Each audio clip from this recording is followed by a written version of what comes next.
You just realized your business needed to hire someone yesterday. How can you find amazing candidates fast? Easy. Just use Indeed. Stop struggling to get your job post seen on other job sites. With Indeed sponsored jobs, your post jumps to the top of the page for your relevant candidates, so you can reach the people you want faster. According to Indeed data, sponsored jobs posted directly on Indeed have 45% more applications than non-sponsored jobs. Don't wait any longer. Speed up your hiring right now with Indeed. And listeners of this show will get a $75 sponsored job credit to get your jobs more visibility at Indeed.com/ARTS.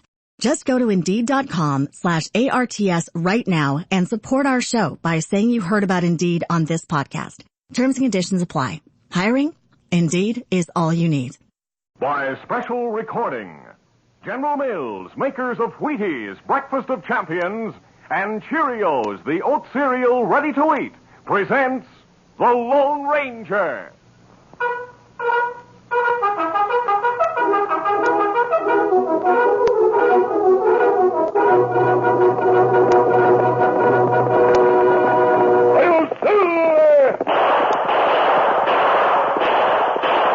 A fiery horse with the speed of light, a cloud of dust, and a hearty Hi-Yo Silver, the Lone Ranger.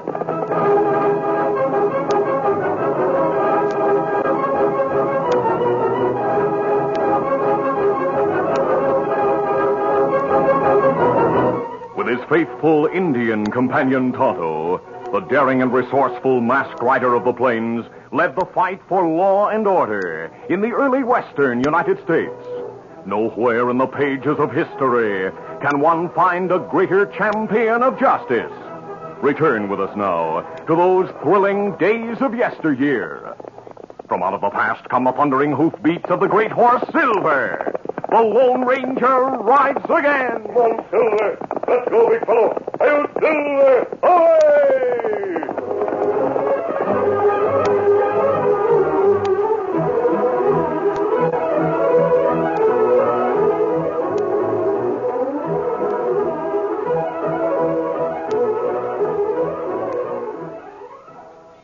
And now, here's the Lone Ranger. You'll hear it said that someone was born to the saddle.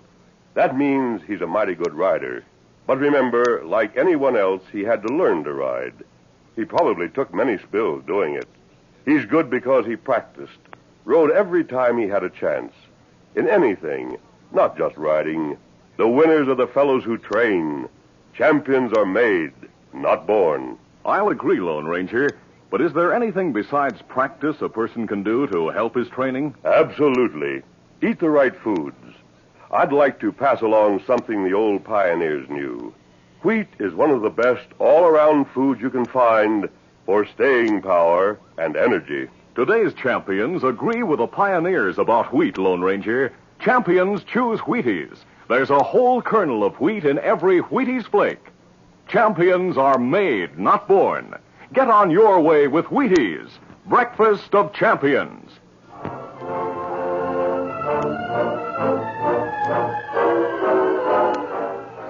The Lone Ranger and Tonto were riding south at twilight when they saw signs of an impending storm.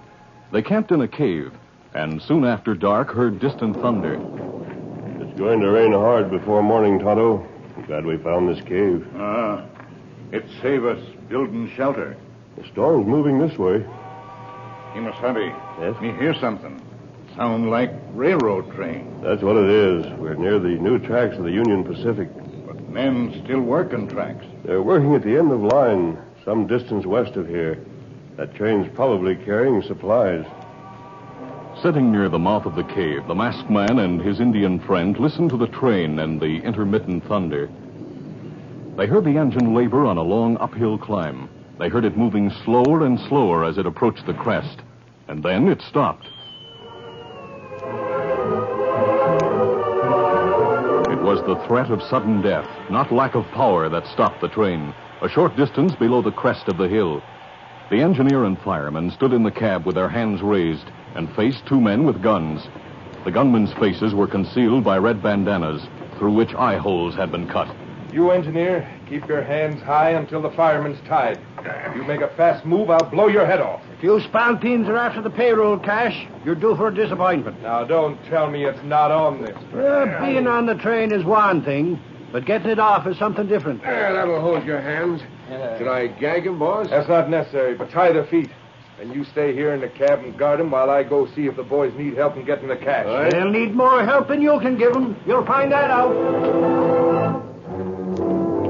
A few minutes later, Pete Larson, the leader of the outlaws, entered the caboose of the supply train and found the guard, tightly bound, lying on the floor beside two iron strong boxes. Three members of the gang looked at their leader helplessly, and one said, Boss, the cash is in these boxes, but we can't get it. Why not? They were locked in Omaha and can't be opened until they reach the paymaster at the end of the track. He's the only one who has a key. A bullet should smash the locks. We tried it. When? I didn't hear a gunshot. I fired twice just a few minutes ago. I reckon my gun was muffled in this car. There was a rumble of thunder as you fired. And we'll take the boxes with us and use blasting powder on them. The Lone Ranger and Tonto were waiting to hear the train resume its westward journey. Train whistle. Should be starting now. I wonder why the engineer is sounding the whistle.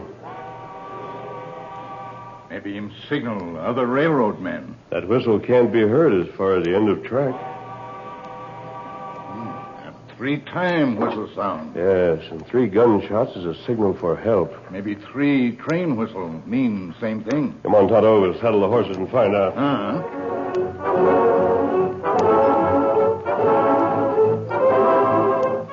Come on, Silver. In a few minutes, the Lone Ranger and Tonto rode out of the cave and headed south toward the new tracks of the Union Pacific. Meanwhile, several miles beyond the tracks, Larson watched his 4 companions bury the strong boxes in a hole they had made by loosening the dirt with hunting knives and scooping it out by hand. We should have shovels for this kind of work. You're doing all right. Push the rest of the dirt over the boxes. I hate to leave all the cash buried here. We'll leave it here until the hullabaloo over the robbery dies down. Then we'll come back with blasting powder and get the cash.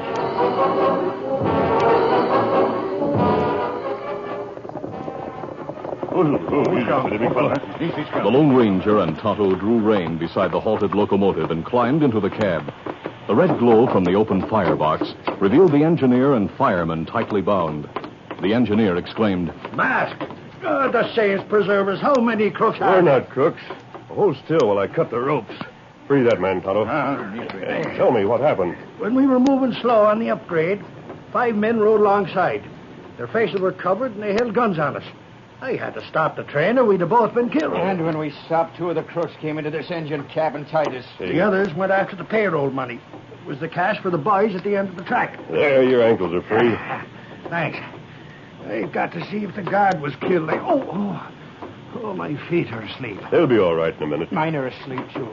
Try stomping them, Kelly. Yeah. Do you know if the outlaws got the money? Yeah.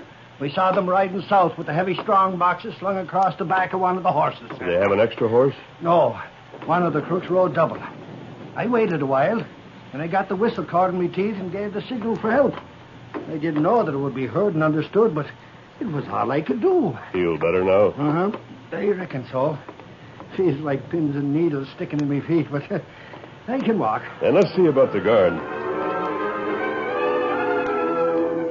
When released, the guard told about the crook's futile effort to open the strong boxes. But beyond that, he added nothing to the Lone Ranger's knowledge of the robbery.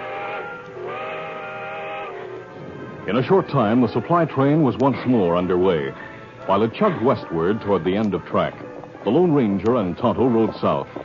They could see the trail of the outlaws during the brief intervals when the moon appeared between the gathering storm clouds. Presently, they reached the place where the strong boxes were buried. Here they saw boot prints as well as hoof prints. Fella. Easy, Scout. Easy, fella. Outlaws dismount here, Kemosabe. Easy, steady, big fellow. I wonder why. Hope the moon stays uncovered for a few minutes. Kemosabe, here, plenty boot mark. Look like men stamped feet, like feller in an engine. These men didn't stamp because their feet were numb. Tonto, this ground's been recently turned over. Take away some of the dirt with your knife. You think something buried here? Yes. Something is buried. My knife just struck it a couple of inches below the surface. Sounds like iron. Might be the strong boxes. In a few moments, the boxes were exposed and found to be securely locked. Help me push the dirt back, Tonto. We'll leave them buried until after we've talked to Sheriff Tompkins. Him, friend. Yes, we'll offer to help him catch the train robbers by using these boxes to bait a trap. Black clouds covered the moon, and the masked man and Tonto finished burying the boxes in inky darkness. Then, rain came in a cloudburst. In an instant, the Lone Ranger and Tonto were drenched to the skin. Rain, wash out tracks. The thieves were heading south. I think they went to Brentville, the only nearby town. Why you think they've gone to town? They'd been going to a hideout. They'd have taken the strong boxes with them. But they wouldn't dare carry them into a community where people might see, so they buried them. Oh. Sheriff Tompkins live in Brentville. And that's where we're going. Easy, steady. Easy, easy, fella. Come on, Silver. Come on, Scout.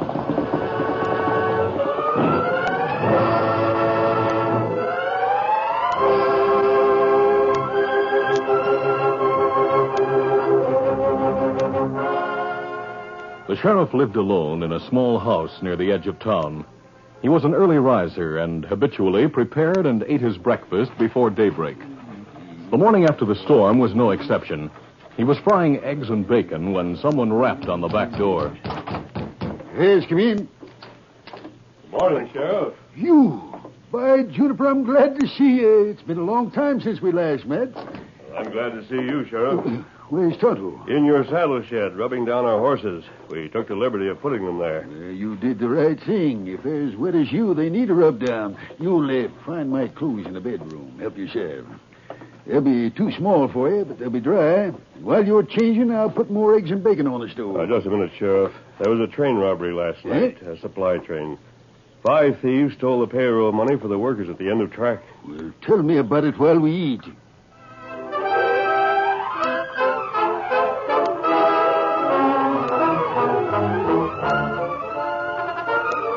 The curtain falls on the first act of our Lone Ranger adventure. Before the next exciting scenes, please permit us to pause for just a few moments.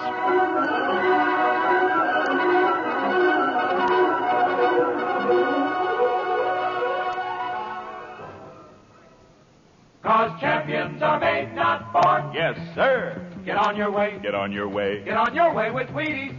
Champions are made, not born. That's true. For any of us, practice makes perfect. And practice made pretty Betty Shallow, figure skating star of the Shipstads and Johnson Ice Follies. As a little girl on figure skates, Betty practiced her figure eights. She learned to leap, to glide, to spin. And to help her on to win, she'd really spoon her Wheaties in. Now Betty whirls on flashing blade. Wheaties helped her make the grade. Sure, Betty Shallow grew up on Wheaties, started at the age of 8. Sure keeps a girl up on her toes. There's a whole kernel of wheat in every Wheaties flake. Now watch Betty whirl away. Hey, hey, hey! She's on her way, on her way. She's on her way, on her way. Get on your way with Wheaties. Cause champions are made, not born. Yes, sir. Get on your way. Get on your way. Get on your way with Wheaties. Breakfast of champions.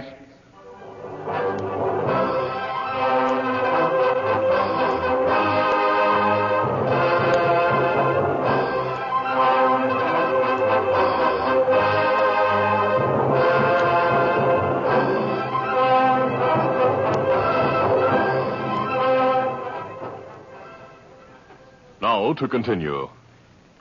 While the Lone Ranger and Tonto joined the sheriff in a hearty breakfast, the masked man told about the robbery and the finding of the strong boxes, and suggested a plan to trap the thieves. First of all, we'll need cooperation from the railroad officials to spread word that the stolen money is of a special nature. Special nature? Yes, new paper money in large denominations or new gold double eagles. Well, that should be easy to arrange. The railroad men will do anything I ask when I tell them the cash is safe. What's the rest of your plan? We'll need a few large bills or gold coins, depending on what is supposedly stolen. The banker will cooperate. Then I'll try to get a job as swamper in the cafe. You a swamper? Sweeping floors? Washing dishes? Well, when Kemosabe wear disguise, him look like old man. I'll establish myself as an old man who's flat broke. Then I'll suddenly flash money in gold coins or large bills. I see. You want the thieves to think you found the cash they buried, is that it? Yes.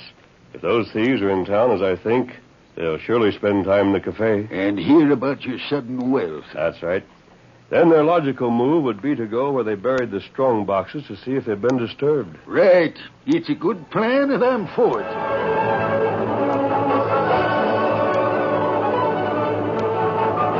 Sunrise found the sheriff in the stable with the Lone Ranger and Tonto. The three men were saddling their horses. Take Silver with you, Tonto. My guns and clothes are in the saddlebags. You get old clothes and makeup? Yes, I'm ready to put on a disguise.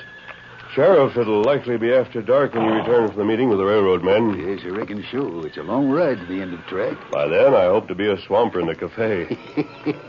I'll sure drop in to see you. That evening, Sheriff Tompkins entered the cafe and sauntered to one end of the bar. He had not the slightest suspicion that the bartender was the leader of the train robbers. He spoke cordially. How's everything going, Larson? Oh, the same as usual, Sheriff. I see you've got a new swamper. When did he start work? The boss hired him this morning. The old galoot was willing to work for meals and a place to sleep. Was he here last night? Oh, I don't know. It was my night off. Well, I reckon I'll question him. I'm always suspicious of men who show up in town just after a robbery. Robbery? What robbery, Sheriff? The train robbery last night. The crooks stole the Union Pacific strong boxes filled with payroll money. You don't say. Yep.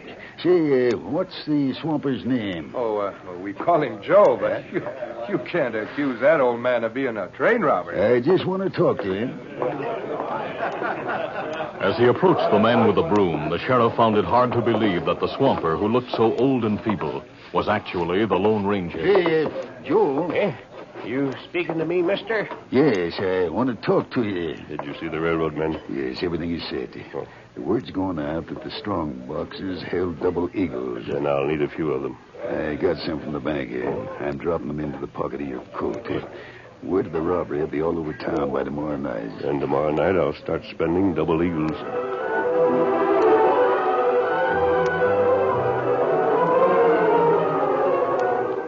Instead of sleeping on the bunk provided for his use in the storeroom, the Lone Ranger left the cafe when his work was finished. He made sure no one saw him go to the sheriff's stable, where he spent the night and the following day. It was the middle of the evening when the Lone Ranger entered the cafe. He still posed as an old man, but his humble manner had given way to a jaunty swagger.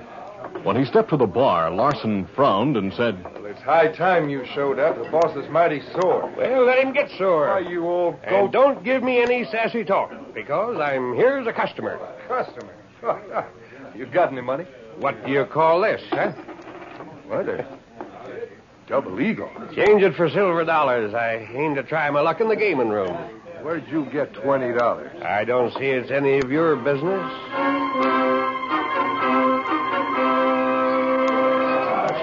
The Lone Ranger seemed to be well supplied with double eagles in a community where that particular type of gold coin was rarely seen. Presently, as he stood at one of the game tables, Larson tapped him on the shoulder. Hold your bet, Joe. Larson, you're supposed to be behind the bar. You better go back and put your apron on. Someone wants to talk to you in the back room. I'm busy. You better come with me. All right. Keep the game going, gents. I'll be right back. All right.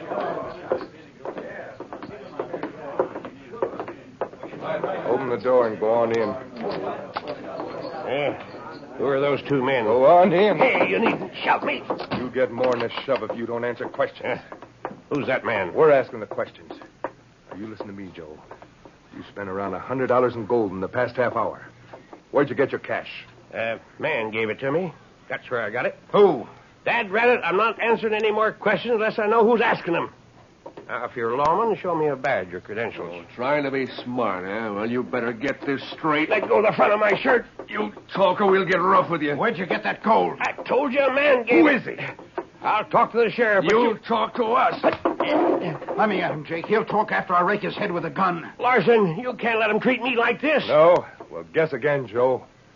You name the man who gave you the gold, or we'll beat you to within an inch of your life. And I'll start with the barrel of this gun. You guess again. The Lone Ranger grabbed Trigg's gun with his right hand while his left jabbed Larson in the stomach. No. He wrenched free from Jake's grip on his shirt and swung the gun in a blow that sent the outlaw sprawling.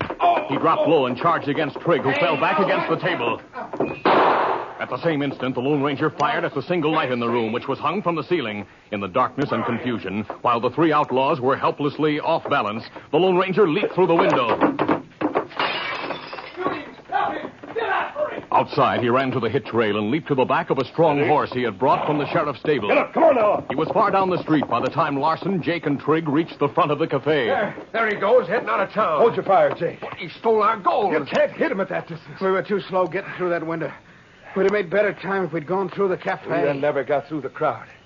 Everyone would have stopped us, asked what was going on in the back room. Well, we got to get that old galoot. He found the strong boxes and busted them open. Maybe not. Maybe he told the truth. Maybe he did get that gold from someone else. Well, then someone else found the buried boxes. Jake, go to the hotel, get Blaze and Gimp, while Trigg and I saddle some horses. Are we going after that hombre? First, we'll see if the strong boxes were disturbed. If there's we left them, then we needn't bother about the critter. What if the cash is gone? In that case, we'll hunt down that old geezer if it's the last thing we do.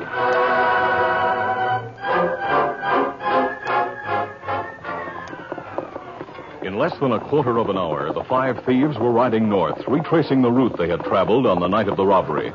In due time, they reached the place where the strong boxes were buried and drew rein. They dismounted in the small clearing surrounded by dense underbrush. Larson handed one of the men a spade. Here, Jake, start digging. Right. The ground seems undisturbed, Larson. Yeah, it looks smooth enough. I don't think anyone would bother to fill in the hole after finding the money. Larson, the spade struck one of the boxes. Clear away the dirt. Let's have a look at it. As far as I can see, it's just as we left it after bringing it off the train. We've heard enough. Hey, what's that? Out talking. You're all covered. The sheriff, there behind the brush. Put your hands up, all of you. Let him have it. No. Sheriff's not here alone. Oh, my arm. Anyone else want a bullet in the arm like Larson got? Oh, not me. My hands are up. So are mine. Take your guns and tie their hands, boys. Don't try any tricks. We're covering you. Keep your hands high. Larson, they had us surrounded. We've been waiting for you, crooks. We've heard enough to convict you of robbing the Union Pacific. Larson, you wanted to know where. You look like Joe, but your voice is different. Did you think I was really as old as I sounded? Not when you started throwing your weight around. I was about to answer your question, Larson. You want to know who gave me the double eagles. It was the sheriff. Well, then you and the sheriff... You and the sheriff were in cahoots. You made us think the gold was found. With the trick to bring us here. No. Oh, did he make that rope so tight? All right. Sheriff, I'm sorry I lost the 5 gold coins. That's all right. It was expense money. And I reckon the Union Pacific will figure it was a mighty low price to pay for the capture of fine trade robbers. The railroad's mighty indebted to you, mister. The nation will someday be indebted to the railroad. Trains will do much to bring civilization to the west. Kimasabi, silver over yonder. All right, Tonto, we're through here. We meet again, Sheriff. I sure hope so. Thanks for everything, mister. Hey, is that hombre a railroad detective? Nope. He acted like an old man, but he isn't. And he isn't as weak and feeble as he pretended. He's strong as an ox. He's not a detective, he's not old, and he's not feeble. What's more, he didn't show you his own face. As you saw him, he was wearing a disguise, but generally, he wears a mask. He's the Lone Ranger.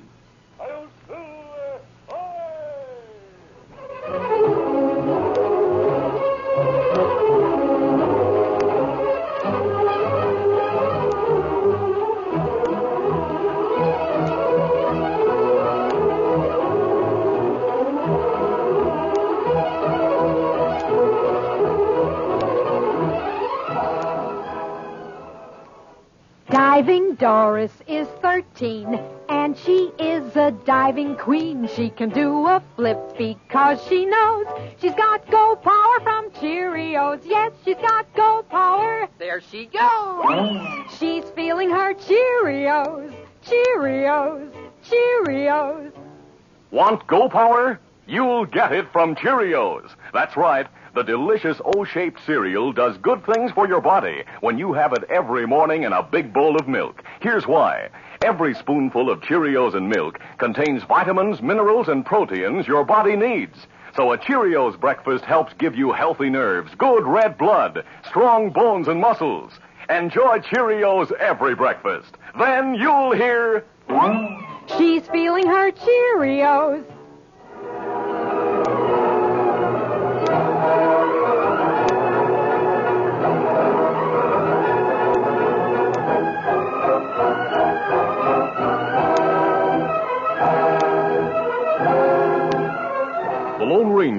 copyrighted feature of the Lone Ranger Incorporated is created by George W. Trendle, produced by Trendle Campbell Muir Incorporated, directed by Charles D. Livingston, and edited by Fran Stryker. The part of the Lone Ranger is played by Brace Beamer. Your announcer, Fred Foy.